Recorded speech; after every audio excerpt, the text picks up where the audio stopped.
কি অবস্থা সবার, র্যান্ডম অ্যানিমেশনের আরও একটা নতুন ভিডিওতে তোমাদের সকলকেই জানাচ্ছি স্বাগতম। আজকে আমরা রোক্কা brave of the six flower নামের অসাধারণ একটা অ্যানিমে সিরিজের কাহিনী সম্পর্কে জানবো। আর আজকের এই ভিডিওটাতেই আমরা এই ফুল সিরিজটাকে শেষ করে ফেলবো। এই সিরিজটা কিন্তু অনেক বেশি ইন্টারেস্টিং একটা সিরিজ। তো যাই হোক, আমি আর কথা না বাড়িয়ে সরাসরি আজকের ভিডিও শুরু করছি।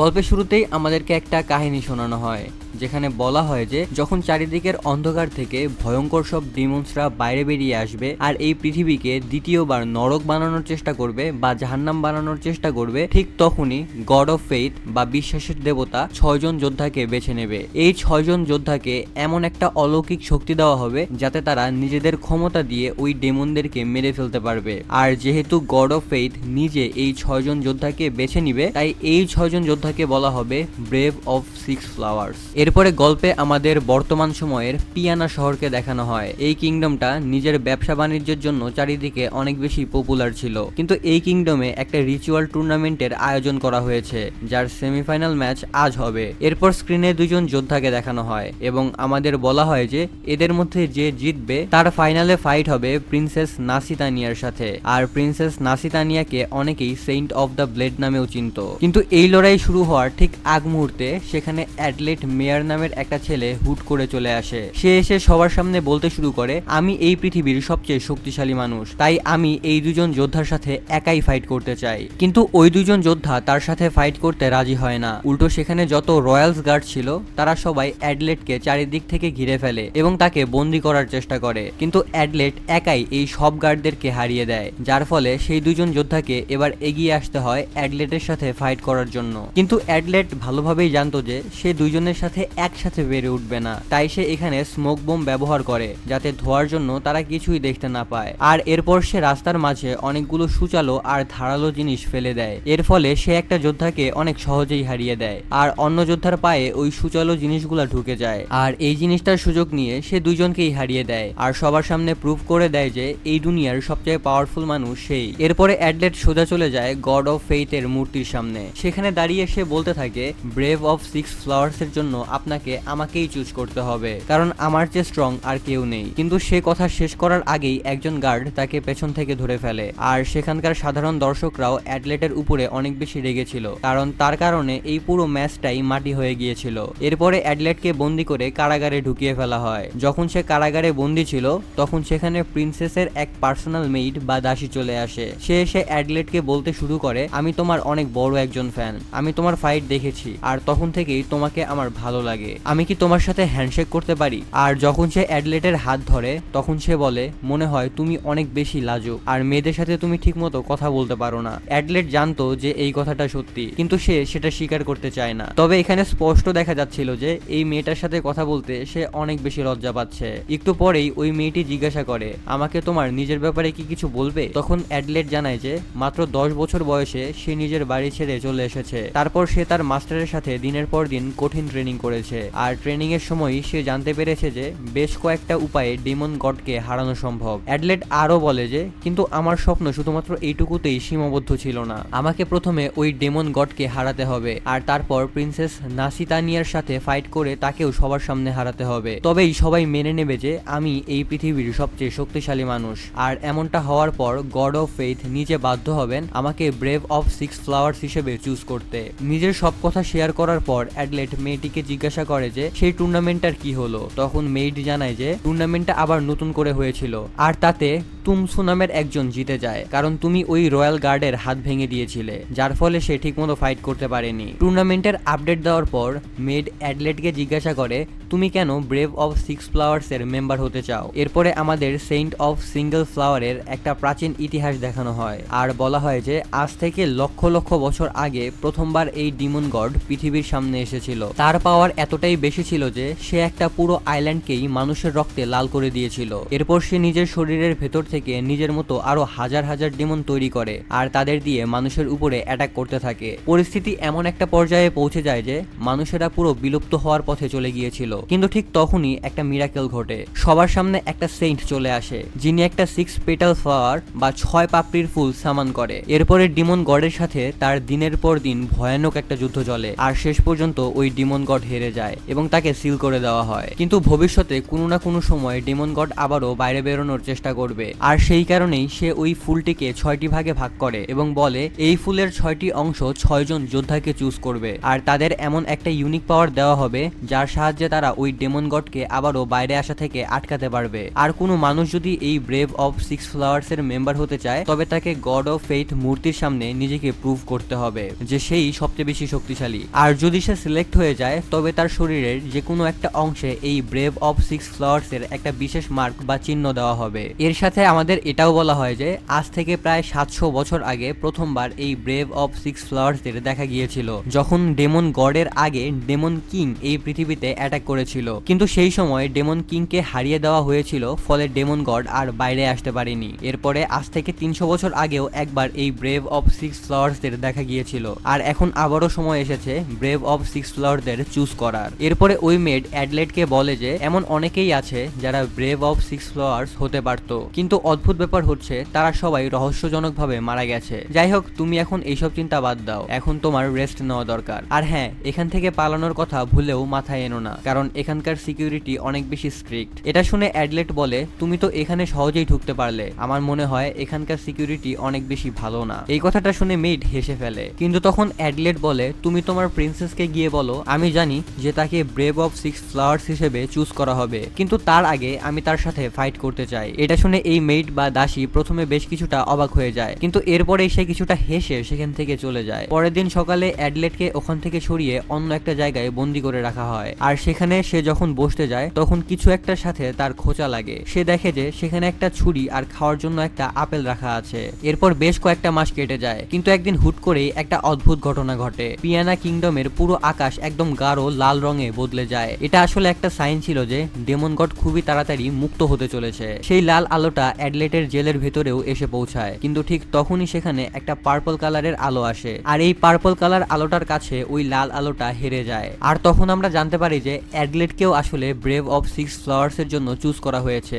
আর এখন তার হাতেও সেই চিহ্নটা বা মার্কটাও চলে এসেছে। সে এই খবরটা সবাইকেই জানাতে চাইছিল, কিন্তু তখন সেখানে প্রিন্সেস নাসিতানিয়া নিজে এসে হাজির হয়। সে অ্যাডলেটকে বলে আমাকেও ব্রেভ অফ 6 ফ্লাওয়ার্স হিসেবে চুজ করা হয়েছে, আর নাসিতানিয়া অলরেডি জানতো যে অ্যাডলেটও সিলেক্টেড। তাই সে নিজের ম্যাজিক পাওয়ার দিয়ে অ্যাডলেটকে ওই ছুরিটার অনেকগুলো কপি বানিয়ে দেয় এবং এক নিমিষের মধ্যে সে জেলের দেওয়াল ভেঙে ফেলে। এরপরে সে অ্যাডলেটকে নিজের সাথে নিয়ে সোজা রওনা দেয় ডেমন কিংডমের দিকে। তাদের দুজনেরই টার্গেট ছিল ডেমন গড বাইরে আসার আগেই তাকে যে কোনো উপায়ে আটকাতে হবে, আর তারা এটাও ভাবছিল যে যাওয়ার পথে নিশ্চয়ই ব্রেভ অফ 6 ফ্লাওয়ার্স এর বাকি 4 জন মেম্বারদের সাথেও তাদের দেখা হয়ে যাবে। লম্বা একটা জার্নির পর তারা দুজনে ফেন্টিয়ে নামের একটা জায়গায় এসে পৌঁছায়। এখানে আসার পর নাসিতানিয়া একটা লেবু আর একটা গাজর চুরি করে, তবে অ্যাডলেট সেগুলোর দাম দিয়ে দেয়। আসলে নাসিতানিয়া ছোটবেলা থেকেই রাজপ্রাসাদের মধ্যে বড় হয়েছে, তাই বাইরের দুনিয়া সম্পর্কে তার কোনো ধারণাই ছিল না। তাই সে সবকিছুই এক্সপেরিয়েন্স করতে চাইছিল। সে তার ম্যাজিক পাওয়ারের সাহায্যে গাজরটার খোসা ছাড়ায় এবং একটা আলু ছিলে অ্যাডলেটের দিকে বাড়িয়ে দেয়। সে একজন সেন্ট অফ দ্য ব্লেড ছিল,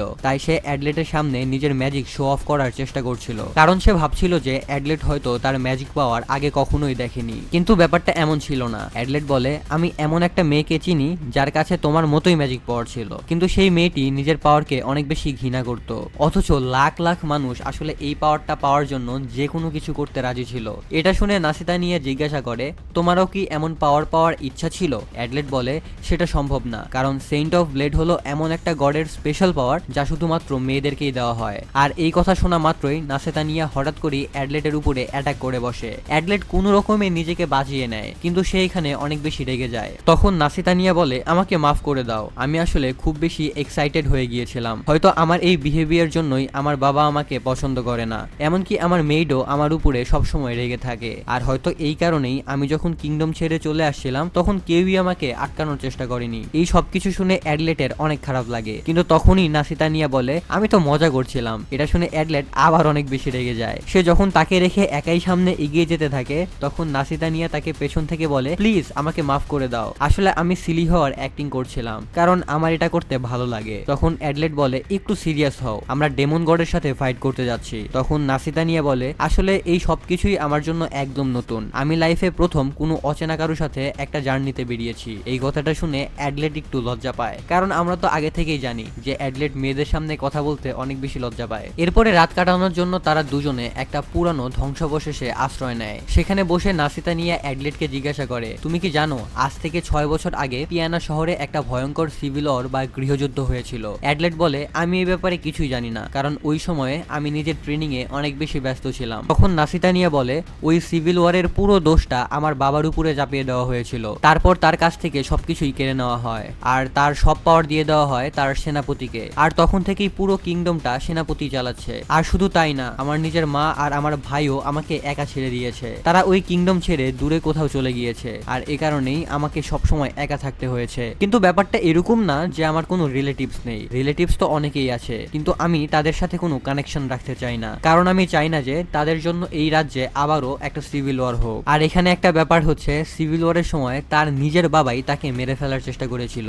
কিন্তু সেই সময়ে নাসিতানিয়ার ভাগ্য ভালো ছিল। এই কারণে তার ভেতরের পাওয়ার তখন জেগে উঠেছিল। এই কারণে তার বাবা তাকে তখন হত্যা করতে পারেনি। ভিডিওর এই মুহূর্তে ছোট্ট একটা কমার্শিয়াল ব্রেক রয়েছে, কাইন্ডলি ভিডিওটা একটু টেনে মূল ভিডিওতে চলে যাও। হ্যালো ফ্রেন্ডস, একটা অসাধারণ প্ল্যাটফর্মের ব্যাপারে বলতে যাচ্ছি, যেটা পিএসজি স্পন্সর করে। সামনে ফিফা ওয়ার্ল্ড কাপ শুরু হতে যাচ্ছে। ফুটবল লাভারদের জন্য অনেক অনেক বড় অপরচুনিটি। 11 জন ফুটবল ওয়ার্ল্ড কাপ শুরু হবে। তুমি তোমার ফেভারিট টিমকে সাপোর্ট করতে পারো, লাইভ ম্যাচ দেখতে পারবে দুনিয়ার যে কোনো প্রান্ত থেকে, ম্যাচের ইনসাইট এবং অনুমান করতে পারো স্কোর, আর সাথে উইনও হতে পারো। এছাড়াও এখানে আরো অনেক খেলা রয়েছে, যেমন ক্রাশ, চিকেন রোড। এখানে তুমি অনেক উপহারও জিততে পারো, যেমন BMW, আইফোন, ল্যাপটপ এবং আরো অনেক কিছু। আর স্ক্রিনে দেওয়া প্রোমো কোড রেজিস্ট্রেশনে ইউজ করলে প্রথম ডিপোজিটে পাবা 50,000 রুপি, আর ফ্রি স্পিন তো থাকছেই। এখানে উইনিং মানি খুব সহজেই উঠানো যায়, যেমন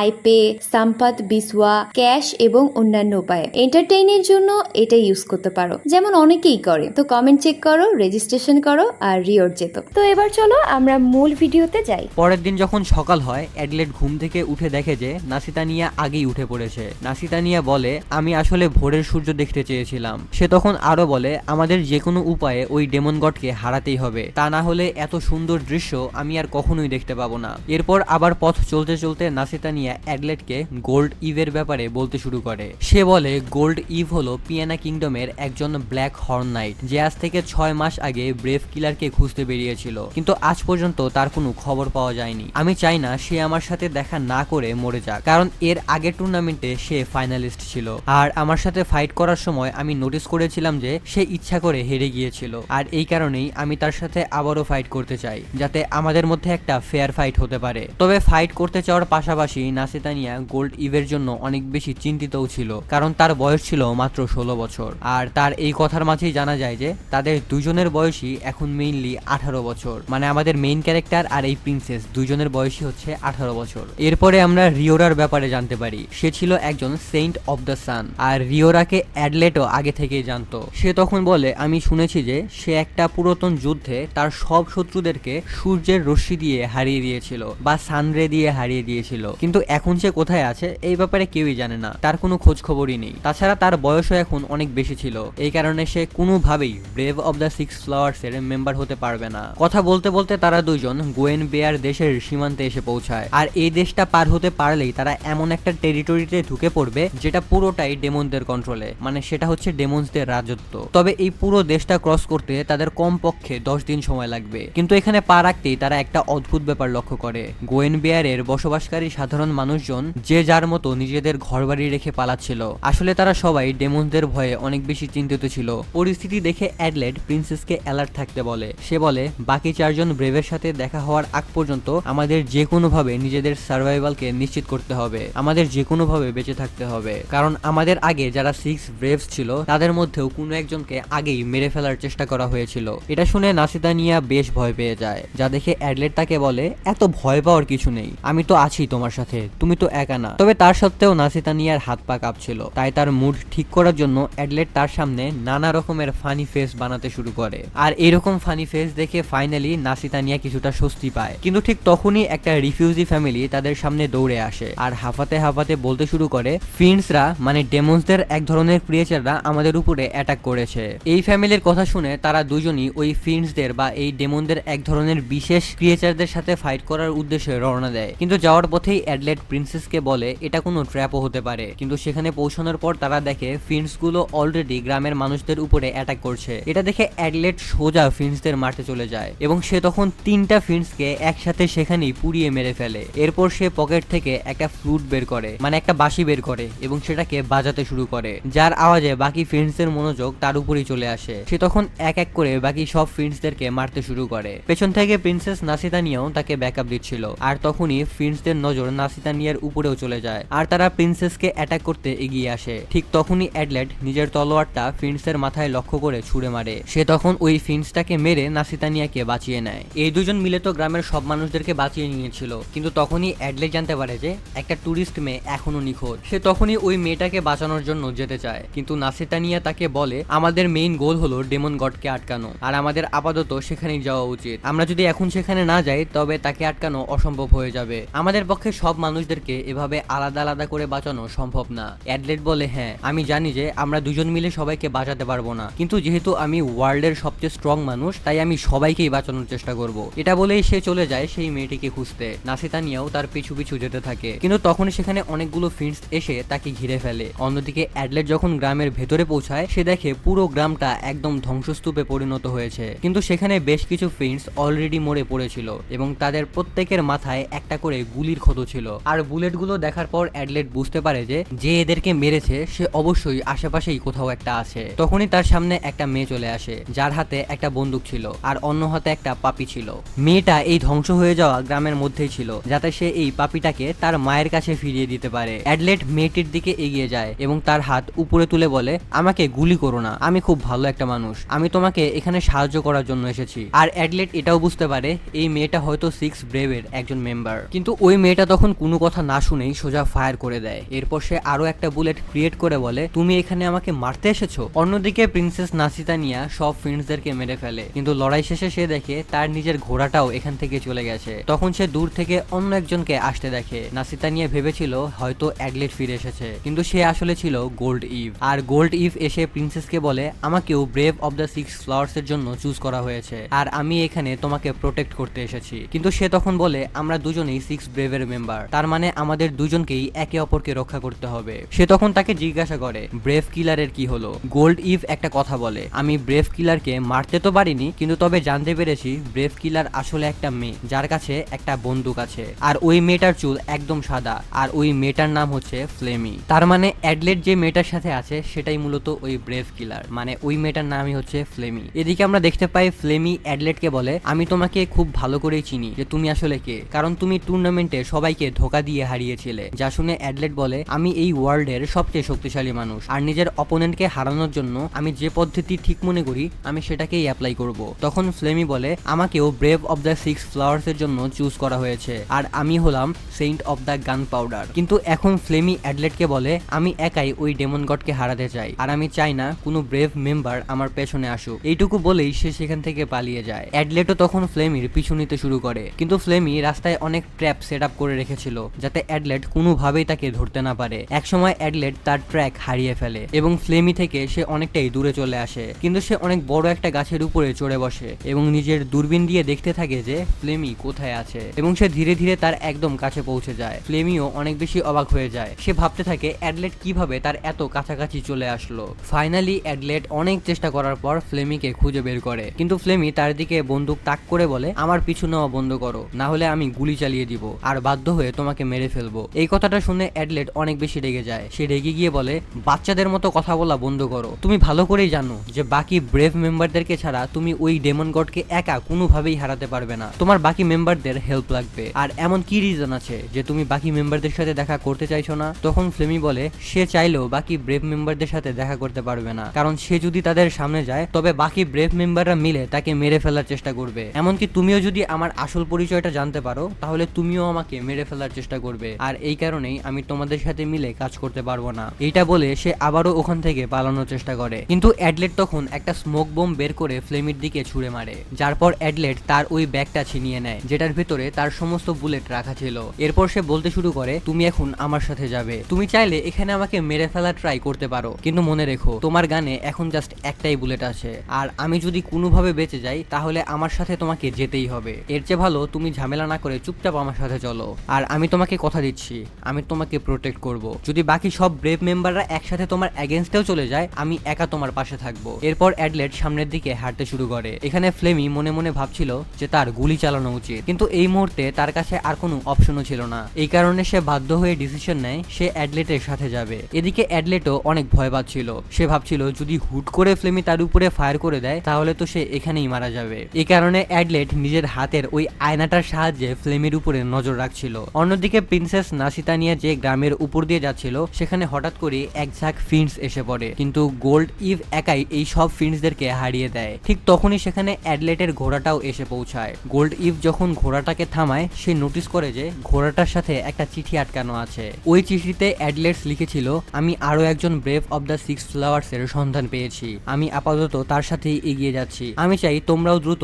এখানে চলে আসো। এই মেসেজটা পাওয়ার পর তারা দুইজনেই দেরি না করে ওই লোকেশনটার দিকে রওনা দেয় যেখানে অ্যাডলেট তাদেরকে ডেকেছিল। এইখানে নাসিতানিয়া অ্যাডলেটের সাথে দেখা করার জন্য অনেক এক্সাইটেড ছিল, কিন্তু গোল্ড ইভ অ্যাডলেটকে একদমই পছন্দ করতো না। এদিকে অ্যাডলেট ফ্লেমিকে নিয়ে ডেমন ল্যান্ডের দিকে এগিয়ে যাচ্ছিল। পথ চলতে চলতে সে ফ্লেমিকে বলে, আমাকে তোমার এই বন্দুকের ব্যাপারে সবকিছু বলো, কারণ এর আগে আমি কখনোই শুনিনি যে কেউ একজন জাস্ট বন্দুকের সাহায্যে ফিন্ডসদেরকে মারতে পারে, কিন্তু তুমি তো বন্দুকের সাহায্যে এই ফিন্ডসদের লাশের পাহাড় বানিয়ে ফেলেছো, আর আমি আগে কোনোদিন সেন্ট অব দ্য গান পাউডারের নামও শুনিনি। ফ্লেমি তার কোনো প্রশ্নেরই উত্তর দেয় না। যাই হোক, এরপর সে অ্যাডলেটকে বলে, তোমার যদি নাসিতানিয়ার জন্য এতটাই চিন্তা হয় তাহলে তুমি তার কাছে কেন যাচ্ছ না? তখন অ্যাডলেট তাকে বলে, আমার নাসিতানিয়ার জন্য চিন্তা হচ্ছে না, আমার তোমার জন্য চিন্তা হচ্ছে। আর ফ্লেমিরও মনে হয় নাসিতানিয়াকে কোনোভাবেই brave of the six flowers এর জন্য চুজ করা ঠিক হয়নি, কারণ নাসিতানিয়া একটা বোকামে যে নিজের দায়িত্বই ঠিকমতো পালন করতে পারে না। যাই হোক, যেতে যেতে ফ্লেমি অ্যাডলেটকে বলে, কখনো যদি আমাদের নিজেদের মধ্যে ফাইট করতে হয়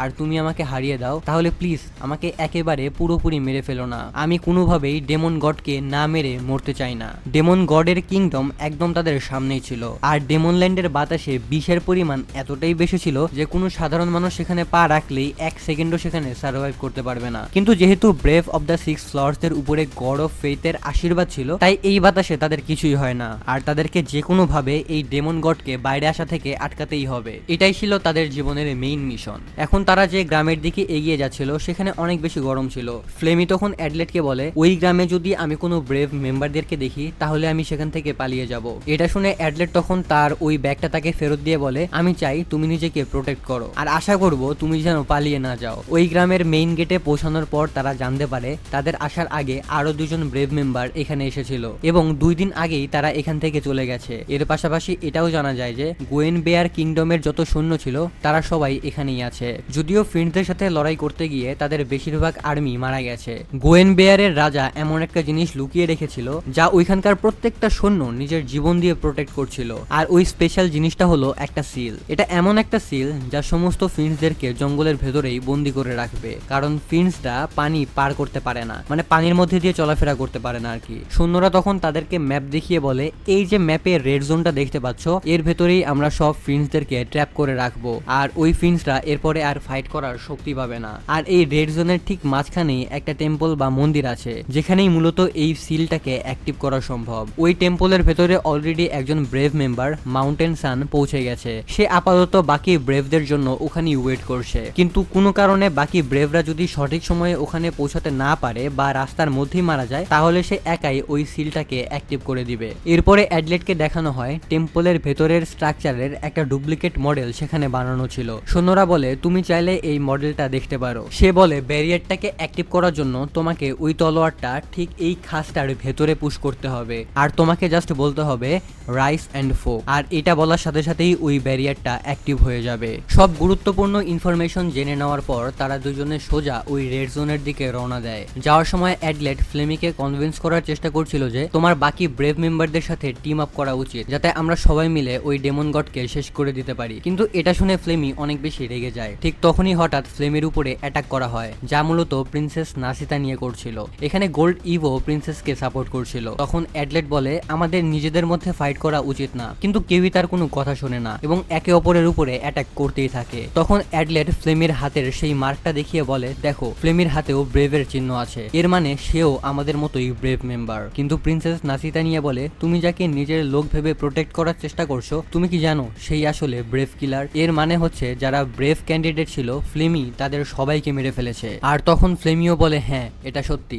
আর আমি নাসিতানিয়া এবং গোল্ড ইভকেও মেরে ফেলার চেষ্টা করেছিলাম, কিন্তু আমি তা করতে পারিনি। সে আরো বলে, ব্রেভ মেম্বার হওয়ার জন্য যত স্ট্রং ক্যান্ডিডেট ছিল সে এক এক করে তাদের সবাইকেই মেরে ফেলেছে, যাতে গড অফ ফেথের কাছে আর কোনো অপশনই না থাকে এবং তাকে বাধ্য হয়ে দুর্বল মানুষদেরকে চুজ করতে হয়। আর ব্রেভ মেম্বাররা দুর্বল হলে ডেমন গড খুবই সহজে বাইরে বেরিয়ে আসতে পারবে। তখন অ্যাডলেট তাকে জিজ্ঞাসা করে, তুমি কি সেন্ট অফ দ্য সানের ব্যাপারে কিছু জানো? কিন্তু ফ্লেমি বলে সে তার ব্যাপারে কিছুই জানে না। আর তখনই নাসিতানিয়া আবারও ফ্লেমির উপরে অ্যাটাক করে বসে, কিন্তু অ্যাডলেট আবারও দুজনের মাঝখানে দাঁড়িয়ে পড়ে। সে তখন বলতে শুরু করে, গড অফ ফেথ কেন এমন মানুষকে চুজ করবে যে নিজে ডেমন গডকে হেল্প করতে চায়? আর আমার মনে হয় ফ্লেমি যে ক্যান্ডিডেটদেরকে মেরেছে তার পেছনে নিশ্চয়ই কোনো না কোনো কারণ আছে। আর আমার এটাও মনে হয় ফ্লেমি নিজে ডেমন গডের উপরে প্রতিশোধ নিতে চায়। এটা শুনে ফ্লেমি বলে, হ্যাঁ, কিন্তু এখানে অ্যাডলেট ছাড়া বাকি দুজনের কেউই এই কথা বিশ্বাস করে না। কিন্তু অ্যাডলেট এখানে ফ্লেমির জন্য তাদের দুজনের সাথেও ফাইট করতে রাজি হয়ে যায়। তখন নাসিতানিয়া গোল্ড ইভকে বলে, ঠিক আছে আমরা এখানে ফাইট করব না, কারণ আমার অ্যাডলেটের উপরে ভরসা আছে। কিন্তু এখানে গোল্ড ইভের বেশ খারাপ লাগে, কারণ নাসিতানিয়া অ্যাডলেটের উপরে ভরসা করছিল, কিন্তু মুখে সে আসলে কিছুই বলতে পারে না। এরপরে তারা সবাই মিলে ঠিক করে যে তারা সেন্ট অফ মাউন্টেনের কাছে যাবে। এরপরে অ্যাডলেট ফ্লেমের কাছে যায় আর বলে, তোমার আমাকে থ্যাংক ইউ বলা উচিত, কারণ আমি তোমার জীবন বাঁচিয়েছি। কিন্তু ফ্লেমি তাকে কিছুই বলে না, সে চুপচাপ সামনে এগিয়ে যায়। আর নাসিতানিয়া তখন ফ্লেমির নাম ধরে অ্যাডলেটকে অনেক বেশি রাগাতে শুরু করে, কারণ তার মনে হচ্ছিল যে অ্যাডলেট আর ফ্লেমি অনেক বেশি ক্লোজ হয়ে গেছে, মানে তাদের মধ্যে ইটিশ ফিটিশের সম্পর্ক হয়ে গেছে। তারা যখন সামনে এগোতে যায় তখন গোল্ড ইভ হুট করেই অ্যাডলেটের পথ আটকে দাঁড়ায়। সে জিজ্ঞাসা করে, তুমি নাসিতানিয়ার মন কিভাবে জয় করলে? অ্যাডলেট তাকে বলে, তুমি যেমনটা ভাবছো তেমনটা কিছুই না, আমরা জাস্ট একটা মিশন কমপ্লিট করতে আসছি, আর এই কাজটা শেষ হয়ে গেলেই আমরা যে যার রাস্তায় চলে যাব। এরপর কিছুটা সামনে যাওয়ার পর তারা দেখে যে বেশ কিছু ফিন্স আকাশে উড়ে বেড়াচ্ছে, যারা সবাই মিলে মূলত ওই টেম্পলটার উপরে অ্যাটাক করছে। এটা দেখা মাত্রই তারা চারজন ওই টেম্পলটার দিকে দৌড়ায়, কিন্তু রাস্তায় তাদের অনেকগুলো ফিন্স আটকে দেয়। তখন গোল্ড ইভ একাই তাদের সাথে ফাইট করতে যায়, আর নাসিতানিয়া তাদের পেছন থেকে সাপোর্ট দিতে থাকে।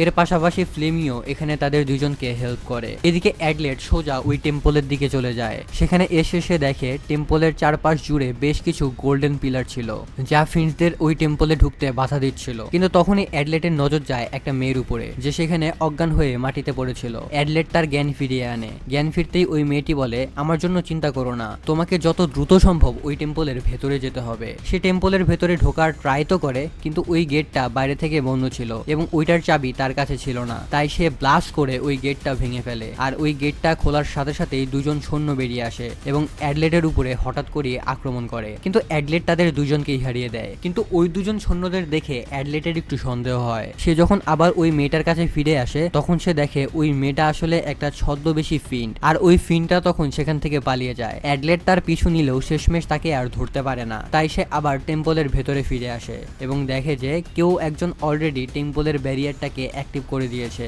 ঠিক তখনই বাকি মেম্বাররাও টেম্পলের ভেতরে চলে আসে। সবাই তখন ভাবে যে এই ব্যারিয়ারটা অ্যাডলেটই অ্যাক্টিভ করেছে, কিন্তু অ্যাডলেট সবাইকে বলে যে এই কাজটা করেছে সে আমার আসার আগেই এই ব্যারিয়ারটা অ্যাক্টিভ করে এখান থেকে পালিয়ে গেছে। কিন্তু তাদের এই রেড জোন থেকে বাইরে যেতে হবে, তাই গোল্ড ইভ এগিয়ে যায় এবং ওই স্লট থেকে তলোয়ারটা বের করে নেয়। কিন্তু ওই তলোয়ারটা বের করার পরেও দেখা যায় চারপাশের ঘন কুয়াশা একটুও কমেনি। এর মানে হলো ব্যারিয়ারটা এখনো ডিঅ্যাক্টিভেট হয়নি। তখন অ্যাডলেট বলে, অনেক সেন্টরা নিজেদের রক্ত দিয়ে এই ব্যারিয়ারটা ভেঙে ফেলেছিল, আমি এখন ওইটাই করে দেখি, হয়তো এটা করলে ব্যারিয়ারটা ভেঙে যাবে। মানে সে নিজের রক্ত দিয়ে এই ব্যারিয়ারটাকে ভাঙার চেষ্টা করবে এবং সেটা করেও। তবে নিজের রক্ত দিয়ে ব্যারিয়ারটাকে ভাঙার চেষ্টা করার পরেও এতে কোনো লাভের লাভ হয় না। এটা দেখে নাসিতানিয়া প্যানিক করতে শুরু করে এবং ভয় পেয়ে টেম্পলের ভেতরের সকল পাথরগুলোকে ভাঙতে শুরু করে যেগুলো দিয়ে এই ব্যারিয়ারটা তৈরি হয়েছিল। কিন্তু তখনই ফ্লেমি তার হাত ধরে ফেলে এবং তাকে বলে এটা করে কোনো লাভই হবে না। ঠিক তখনই সেখানে একটা ছোট্ট বাচ্চা চলে আসে। বাচ্চা মেয়েটি নিজের পরিচয় দিয়ে বলে, আমার নাম রোজো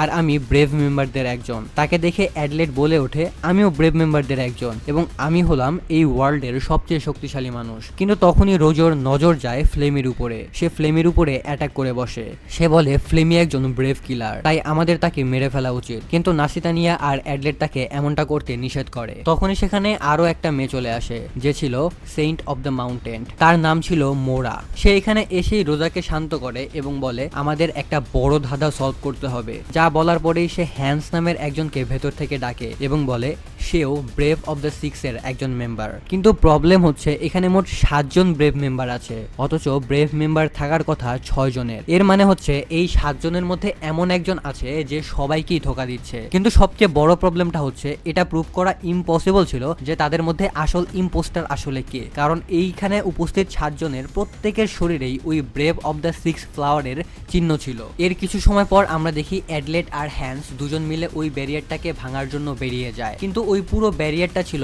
একটা গোলক ধাঁধার মতো। এর মানে তারা যেখান থেকে স্টার্ট করছিল তারা বারবার সেখানেই ফিরে আসছিল, আর দুজন মিলে চেষ্টা করেও এই ব্যারিয়ারটা তারা ভাঙতে পারে না। তাই কোনো উপায় না পেয়ে তারা আবারও টেম্পলের ভেতরেই ফিরে আসে, আর এই টেম্পলের প্রত্যেকেরই ফ্লেমের উপরে সন্দেহ ছিল, তাই তাকে এখানে বন্দি করে ফেলা হয়। তখন মোরা এই ব্যারিয়ারটাকে বন্ধ করার দুইটা উপায়ের কথা জানতে পারে। প্রথমটা হচ্ছে যে এই ব্যারিয়ারটাকে চালু করেছে সে যদি কোনোভাবে মারা যায় তবে এই ব্যারিয়ারটাও তার সাথে শেষ হয়ে যাবে। আর এই কথাটা শোনা মাত্রই রোজো সোজা চলে যায় ফ্লেমিকে মেরে ফেলতে, কারণ তার মনে হচ্ছিল ফ্লেমি মারা গেলেই এই ব্যারিয়ারটা ডিঅ্যাক্টিভেট হয়ে যাবে। তবে অ্যাডলেট তাকে থামিয়ে দেয়। এরপরে মোরা বলে আমাদের কাছে আরো একটা রাস্তা আছে, কেননা আমরা সবাই মিলে নিজেদের ব্যাপারের সবকিছু একে অপরকে বলে দেই, যার ফলে এমনও হতে পারে যে আমরা আসল ট্রেটরকে ধরতে পারবো। তো এই কাজটা শুরু করে অ্যাডলেট। তার কথা থেকে আমরা জানতে পারি ছোটবেলায় তার বাবা মা দুজনকেই মেরে ফেলা হয়েছিল। আর তাছাড়া অ্যাডলেট যে কথায় কথায় নিজেকে পৃথিবীর সবচেয়ে শক্তিশালী মানুষ বলে দাবি করে, এই জিনিসটা শুনে এখানে থাকা বাকি সবাই অনেক বেশি বিরক্ত হতো। এরপরে নাশিতা নিয়ে নিজের গল্প বলছিল, তখন অ্যাডলেটও রিয়েলাইজ করে যে মেয়ের তার সাথে জেলে দেখা করতে এসেছিল সেটা আসলে অন্য কেউ ছিল না, সেটা আসলে নাশিতা নিয়ে নিজেই ছিল। এই কথাটা তখন অ্যাডলেট আর কাউকেই বলে না। তারপরে যখন গড ইভ তার নিজের ব্যাপারে বলছিল তখন তার কথা শুনে পরিষ্কার বোঝা যাচ্ছিল যে সে অ্যাডলেটকে একদমই পছন্দ করে না। এরপরে আসে মোরার পালা। সে বলে আমি সব টেম্পল কন্ট্রোল করি, আর শুধু তাই না, কেউ যেন টেম্পলের কোনো পাওয়ার খারাপ কাজে ব্যবহার করতে না পারে সেটার দায়িত্বও আমার। মোরা এটাও জানতো যে কতজন সেইন্ট আছে এবং তাদের কি কি পাওয়ার আছে, কিন্তু অবাক করার ব্যাপারটা হচ্ছে সেইন্ট অফ গান পাউডারের পাওয়ার সম্পর্কে মোরার কোনো ধারণাই ছিল না। এরপরের পালা আসে রোজোর। রোজো যখন তার পাস্টের কথা বলছিল তখন জানা যায় যে তার সাথে ফ্লেমির আগেও একবার লড়াই হয়েছিল, যেখানে ফ্লেমি কোনো রকমের নিজের প্রাণ বাঁচিয়ে পালিয়েছিল। আর এরপরে আসে হ্যান্সের পালা। সে বলে সে আসলে একজন অ্যাসাসিন যে টাকার বিনিময়ে খুন করত বা মানুষদেরকে মেরে ফেলতো। তো এর থেকে পরিষ্কার বোঝা যায় যে brave of the six flowers এর পাওয়ারের জন্য যে কোনো মানুষদেরকে চুজ করা হতে পারে, যার কাজ হবে যে কোনো মূল্যে ডেমন গডকে মেরে ফেলা। তাই মানুষ হিসেবে বা বাস্তবে সে কি করছে বা কি করেছে বা তার পাস্ট কি, এতে আসলে কিছুই যায় আসে না। একদম শেষে ফ্লেমির কথা বলার পালা আসে। ফ্লেমি যখন নিজের গল্প বলতে যাচ্ছিল সে মোরাকে বলে তার চোখের আইপ্যাচটা খুলে দিতে। চোখের বেলটা সরাতেই সবাই অবাক হয়ে যায়। দেখা যায় ফ্লেমির মাথায় একটা শিং আছে আর তার একটা চোখ লাল। সবাই বুঝতে পারে যে ফ্লেমি আসলে অর্ধেক ফেইন্ট বা মনস্টার আর অর্ধেক মানুষ, মানে ফ্লেমি অর্ধেক ডেমন আর অর্ধেক মানুষ। এরপর জানা যায় তার পেছনের আসল কাহিনী। বহু বছর আগে ফিন্সরা একটা গ্রামের উপরে হামলা চালিয়েছিল। তখন তারা একটা সাধারণ মানুষকে বন্দি করে নিয়েছিল, কারণ ডেমন কিং চেয়েছিল তার নিজস্ব কোনো লোক যেন ওই brave of the six flowers এর মধ্যে ঢুকে পড়ে, যেন সে বাকি ব্রেভদের ভেতরে ঢুকে একে অপরের সবাইকে মেরে ফেলতে পারে এবং এই ডেমন গডকে মুক্ত করতে পারে। সেই উদ্দেশ্যে দানবরা ওই বন্দি লোকটাকে একটা ফিমেল ফ্রেন্ডের সাথে বাচ্চা জন্ম নেওয়ার জন্য ছেড়ে দেয়। আর এভাবেই মূলত জন্ম হয় ফ্লেমির। মানে ফ্লেমির বাবা হচ্ছে একটা সাধারণ মানুষ আর মা হচ্ছে একটা মনস্টার বা ডেমন। কিন্তু ফ্লেমির জন্ম নেওয়ার পরেই তার মা তার বাবাকে মেরে ফেলে। তারপর থেকেই ফ্লেমি সেই দানবদের মাঝখানেই বড় হয়েছিল। কিন্তু কিছু বছর পর তাদের আবারও ডেমন ল্যান্ডে ফিরে যেতে হয়। তখন সেখানে যাওয়ার পর ফ্লেমিকে জোর করে গান পাউডার গডের মূর্তি আর টেম্পল বানাতে বাধ্য করা হয়। আর মূলত সেখান থেকেই সেই গান পাউডার গডের এই অদ্ভুত পাওয়ারটা পেয়েছিল। এমনকি এর আগেও ফ্লেমি ডেমনদেরকে হেল্প করেছিল যাতে ডেমন গড বাইরে আসতে পারে। আর ফ্লেমি অর্ধেক মানুষ হওয়া সত্ত্বেও সে মনে মনে নিজেকে পুরোপুরি একটা ফিন্ড মনে করত আর ডেমন গডকে ওয়ার্শিপ বা পুজো করত। আচ্ছা, এই পাস্ট শুনে আমরা বুঝতে পারলাম যে ফ্লেমি আসলে ডেমন গডকে পূজা করত বা ডেমন গডের অনেক বড় একটা ফ্যান ছিল। তবে এখন কি এমন হইলো যে ফ্লেমি ওই ডেমন গডকেই মেরে ফেলতে চায়? ফ্লেমি যদি এখন এর পেছনের আসল কারণটা বলেও দিত তারপরেও কেউ এখানে তার কথা বিশ্বাস করতো না, এই কারণে সে আপাতত চুপ থাকে। তবে এখানে অ্যাডলেট সবাইকে বলে ফ্লেমি কোনোভাবেই ট্রেটর হতে পারে না, কারণ ব্যারিয়ারটা শুধুমাত্র সেই অ্যাক্টিভ করতে পারে যে পুরোপুরি একজন মানুষ, আর ফ্লেমি তো পুরোপুরি মানুষ না। তার মানে এই ব্যারিয়ারটা অ্যাক্টিভ করার পেছনে ফ্লেমির কোনো হাত নেই। কিন্তু ঠিক তখনই হ্যান্ডস বলে যে টেম্পলের বাইরে অনেক পিলার রাখা আছে যা ফিন্সদেরকে ভেতরে ঢুকতে বাধা দেয়, অথচ ফ্লেমি কিন্তু খুবই সহজে ভেতরে চলে এসেছে। তাই কে সত্যি বলছে আর কে মিথ্যা বলছে এই ব্যাপারটা ধরা এই মুহূর্তে প্রায় অসম্ভব। তবে হ্যান্স আরো বলে আমার মনে হয় না যে ফ্লেমি আসলে ট্রেটর, কারণ ফ্লেমি যদি আসলেই ট্রেটর হতো তাহলে যখন অ্যাডলেট একা ছিল তাহলে সে তখনই অ্যাডলেটকে মেরে ফেলতো। আর এরকমটা হলে সপ্তম ব্রেভ থাকার আর কোনো সন্দেহই থাকতো না বা প্রশ্নই থাকতো না। এরপরে সবাই অ্যাডলেটকে জিজ্ঞাসা করে ব্যারিয়ার কিভাবে অ্যাক্টিভ হলো। অ্যাডলেট তখন পুরো ঘটনাটা খুলে বলে। আর সবটা শোনার পর হ্যান্সের সন্দেহ শুরু হয় অ্যাডলেটকে, কারণ অ্যাডলেট সবার সামনেই স্বীকার করেছিল সে দরজাটা ভাঙার চেষ্টা করার পরেই ওই ব্যারিয়ারটা অ্যাক্টিভ হয়ে গিয়েছিল। আর অন্যদিকে টেম্পলের ভেতরে ঢোকার জন্য এই মেইন গেটটা খোলা ছাড়া আর কোনো রাস্তাও ছিল না। আর ওই গেট খোলার পর থেকে সেটা আর কিন্তু বন্ধ হচ্ছিল না। তার মানে অ্যাডলেটই সবার আগে এই টেম্পলের মধ্যে ঢুকেছিল। তখন হ্যান্স আরো বলে যে সৈন্যরা ভেতরে এই টেম্পল গার্ড করছিল তারা সরাসরি অ্যাডলেটের উপরেই অ্যাটাক করেছিল। তার মানে এটাই দাঁড়াচ্ছে যে অ্যাডলেটই আসলে ট্রেইটর, কারণ অ্যাডলেটের আগে যদি অন্য কেউ ভেতরে ঢুকে এই ব্যারিয়ারটাকে অ্যাক্টিভ করতো তাহলে পাহারা দেওয়া ওই সৈন্যরা অ্যাডলেটকে বাদ দিয়ে তার উপরেই আক্রমণ করত, তারা অ্যাডলেটের উপরে আক্রমণ করতো না। এটা শোনার পর সেখানে থাকা প্রত্যেকেই অ্যাডলেটকে সন্দেহ করতে শুরু করে, কিন্তু অ্যাডলেট সবাইকেই বোঝানোর চেষ্টা করছিল যে তারা যে জিনিসটা ভাবছে ব্যাপারটা আসলে এরকম না। তবে তার কথা এখানে কেউই শুনতে রাজি হচ্ছিল না, কিন্তু নাশিদা নিয়ে তখন অ্যাডলেটকে সাপোর্ট করে যাচ্ছিল। ওদিকে ফ্লেমিরও এই সবকিছু নিয়ে কোনো মাথা ব্যথাই ছিল না। তবে এখানে গড ইভ একটা সুযোগ পেয়ে যায় অ্যাডলেটকে অ্যাটাক করার, আর সে এখানে অ্যাডলেটকে অ্যাটাকও করে ফেলে। অ্যাডলেট তখন বুঝে যায় যে এখন কেউই তাকে বিশ্বাস করবে না, তাই সে সময় নষ্ট না করে ফ্লেমিকে তুলে নিয়ে সেখান থেকে পালিয়ে যায়। পালানোর সময় হ্যান্ডস তার নিজের ছুরি দিয়ে তার উপরে অ্যাটাক করে, কিন্তু বাকিরা চাইলেও তার পিছু করতে পারে না, কারণ অ্যাডলেট পালানোর রাস্তায় অনেক কাটা বিছিয়ে গিয়েছিল। অ্যাডলেট ফ্লেমিকে নিয়ে অনেক দূরে পালিয়ে এসেছিল ঠিকই, কিন্তু পিঠে ছুরি লাগার কারণে তার শরীর থেকে অনেক রক্ত বেরিয়ে গিয়েছিল, যার ফলে সে এখানে অনেক দুর্বল হয়ে যায়। সে কোনো মতে পিঠের ছুরিটাকে বের করার চেষ্টা করে, কিন্তু সে এরপরে এখানে অজ্ঞান হয়ে যায়। এরপরে আমরা দেখি মোরা আর ফ্লিন্টস মিলে অ্যাডলেটকে খুঁজছিল, কারণ তারা জানতো অ্যাডলেট মারা যায়নি। কারণ অ্যাডলেট যদি মারা যেত তাহলে তাদের ব্রেভ সিম্বল থেকে একটা ফ্লাওয়ার কমে যেত। পরে যখন অ্যাডলেটের জ্ঞান ফেরে তখন সে দেখতে পায় ফ্লেমি নিজের কাপড় দিয়ে তার ক্ষতস্থান ব্যান্ডেজ করে দিয়েছে। এটা দেখে অ্যাডলেটের মনে হয় ফ্লেমি হয়তো তাকে বিশ্বাস করতে শুরু করেছে, কিন্তু আসলে ফ্লেমির তখনও মনে হচ্ছিল অ্যাডলেটই হয়তো ওই ট্রেইটর। কিন্তু এক মুহূর্তের জন্য যদি ধরেও নেওয়া হয় যে অ্যাডলেট ট্রেইটর না, তাহলে আমরা পুরো জিনিসটা অ্যানালাইজ করে বুঝতে পারি ব্যারিয়ারটা যখন অ্যাক্টিভ হয়েছিল সেই সময় নাশিতানিয়া, ফ্লেমি আর গোল্ড ইভ লড়াই করছিল। অন্যদিকে মোরা আর হেন্স তখন জাস্ট টেম্পলের ভেতরে পা রাখছিল, কিন্তু রোজো সে তখন কোথায় ছিল বা কি করছিল তা নিয়ে কারোরই কিছুই জানে নেই। অবশ্য রোজো সবচেয়ে পাওয়ারফুল হলেও তার পক্ষে এইটুকু সময়ে ব্যারিয়ারটাকে চালু করা আর আবারও টেম্পলের বাইরে বের হয়ে আসা প্রায় অসম্ভব ছিল। তখন অ্যাডলেট নতুন একটা থিওরি বলে, তার মনে হয় হয়তো অন্য কেউ আছে যে তাকে মেরে ফেলতে চায়, আর সেই কারণেই সে মূলত সপ্তম ব্রেভকে আমাদের মধ্যে পাঠিয়েছে যাতে আমরা নিজেদের মধ্যেই একে অপরকে সন্দেহ করি। আর সেই 8 নম্বর ব্যক্তি যে ব্যারিয়ার চালু করেছিল সে খুব ভালো করেই জানতো যে সমস্ত দোষ এসে পড়বে আমার উপরে, মানে অ্যাডলেটের উপরে। তাই ওই 8 নম্বর লোকটাকে খুঁজে বের করার জন্য অ্যাডলেট ফ্লেমির কাছে সাহায্য চায়, কিন্তু ফ্লেমি তখন তাকে সাহায্য করতে সরাসরি মানা করে দেয় এবং বলে তার এই থিওরিটা কোনো কাজেরই না। কিন্তু অ্যাডলেট তখন হেসে বলে আমি যেটা বলছি সেটাই আসলে ঠিক, আর তোমরা কেউ আমার পাশে থাকো বা না থাকো, অথবা তোমরা যদি সবাই মিলে আমাকে মেরেও ফেলার চেষ্টা করো তাহলেও কিছু যায় আসে না, কারণ আমি একাই ওই 8 নম্বর ব্যক্তিটাকে খুঁজে বের করব যে আমাকে মেরে ফেলতে চাইছে। অ্যাডলেটের আত্মবিশ্বাস দেখে ফ্লেমি অনেক বেশি অবাক হয়ে যায়।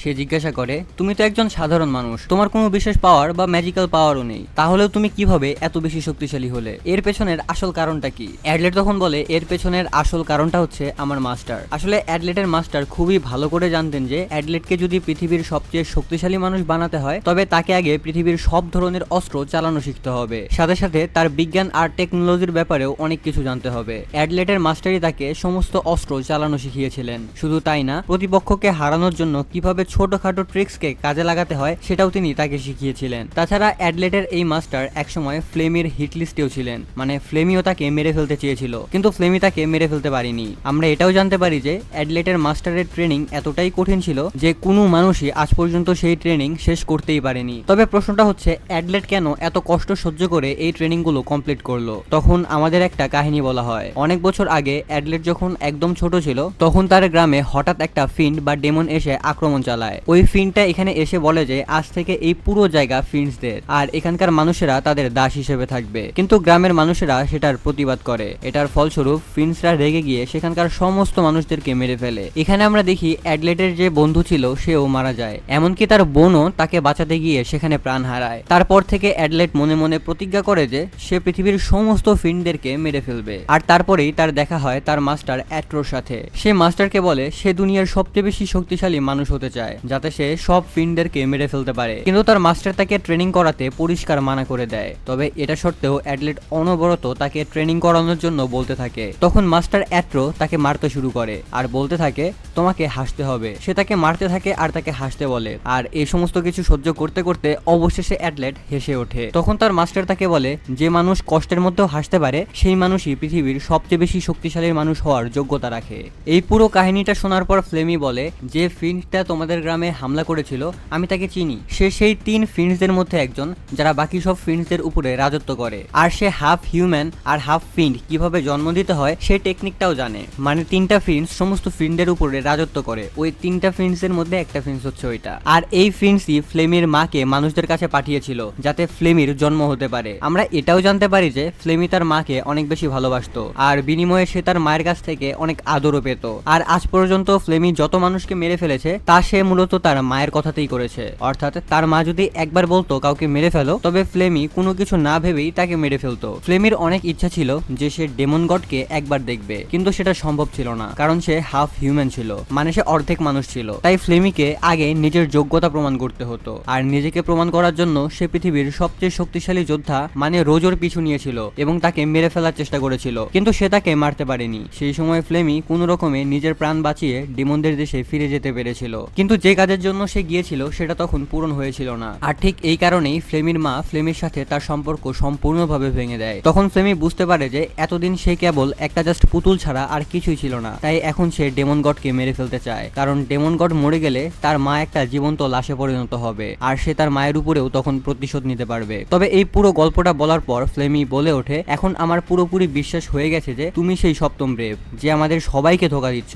কারণ তুমি আমার গল্প শুনে কোনো সন্দেহ করনি। অ্যাডলেট তখন বলে আমি তোমাকে সন্দেহ করিনি কারণ আমি তোমাকে আমার শত্রু মনে করি না, আর তাছাড়া আমাদের দুজনের প্রায় গল্পটা একই রকম। আমরা দুজনেই আমাদের ঘরবাড়ি হারিয়েছি আর আমরা দুজনেই প্রতিশোধ নিতে চাই। তবে তার মানে কিন্তু এটা না যে আমি তোমাকে ভালোবেসে ফেলেছি। আমি তোমাকে ভালোবাসি না বা আমি তোমাকে পছন্দ করি না। এটা শুনে ফ্লেমি বলে নিজের মাথা একটু কম ব্যবহার করো, তবে আমার এখনো কিন্তু তোমাকেই বিশ্বাসঘাতক বা ট্রেটর মনে হয়। এরপরে ফ্লেমি অ্যাডলেটকে একটি বিশেষ গান পাউডার ম্যাটেরিয়াল দিয়ে বলে এটা যদি কোথাও ব্যবহার করো তবে সেই জায়গাটা কোনো আওয়াজ বা শব্দ ছাড়াই সাথে সাথে ব্লাস্ট হয়ে যাবে, কিন্তু মনে রেখো তুমি যদি এটা কারোর উপরে প্রয়োগ করো তবে আমি কিন্তু সেটা জানতে পারবো। মানে এই অস্ত্রটা কোনো জায়গায় ব্যবহার করা হলে সেটা ফ্লেমি জানতে পারবে। এতটুকু বলেই ফ্লেমি তাকে রেখে আবার ওই টেম্পলের ভেতরে চলে যায়। টেম্পলে ফিরে এসে সে সবাইকে বানিয়ে বানিয়ে বলে অ্যাডলেট আমার সাথেই ছিল, কিন্তু পরে সে আমাকেও ধোকা দিয়ে পালিয়ে যায়। কিন্তু হ্যান্সের ফ্লেমির উপরে সন্দেহ হয়। সে বলে হয়তো ফ্লেমি আর অ্যাডলেট একত্রিত হয়ে কাজ করছে। তখন মোরা বলে আমাদের দুটো আলাদা গ্রুপে ভাগ হয়ে অ্যাডলেটকে খুঁজতে বের হওয়া উচিত, কিন্তু টেম্পলের ভেতরে কাউকে থাকতে হবে যাতে অ্যাডলেট যদি আবার ফিরে আসে